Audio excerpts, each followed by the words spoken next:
पवन सिंह के नामांकन में पहुंची लाखों की भीड़, जिसे देखकर विरोधियों में खलबली सी मच गई। आप सभी को बता दें कि पवन सिंह का नामांकन हो चुका है और उसमें एक से एक बढ़ के भोजपुरी के कलाकार हिस्सा लिए हैं, जिसे देखकर उनके विरोधियों का होश गायब है। पवन सिंह के लिए भोजपुरी के कई बड़े बड़े कलाकार आए और उनके लिए वोट मांगे। आप सभी को बता दें कि पवन सिंह की माँ भी साथ में आई और वो अपने आंचल फैला के अपने पवन बेटा के लिए भीख मांगी। आप सभी को बता दें कि पवन सिंह के पास आज के डेट में कुछ का कमी नहीं है और पवन सिंह के पास धन और दौलत, नाम शोहरत सब कुछ है। इसमें पवन सिंह यदि सांसद बनते हैं तो क्या जनता के लिए करेंगे, वो भली भांति जनता भी जानती है। इसमें पवन सिंह बोल भी चुके हैं कि मुझे सांसद बन के लोगों को और काट के जनता को सेवा करना है।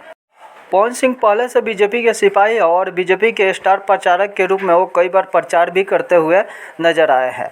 तब भी आखिरकार क्या बात हो गई कि पवन सिंह आज निर्दलीय फील्ड में है और चुनाव लड़ रहे हैं। पवन सिंह को मनाने के लिए बीजेपी की तरफ से बहुत ही कोशिश की गई, पर पवन सिंह नहीं माने और अपने बात पर खड़ा उतरे और पवन सिंह आज चुनाव लड़ रहे हैं निर्दलीय।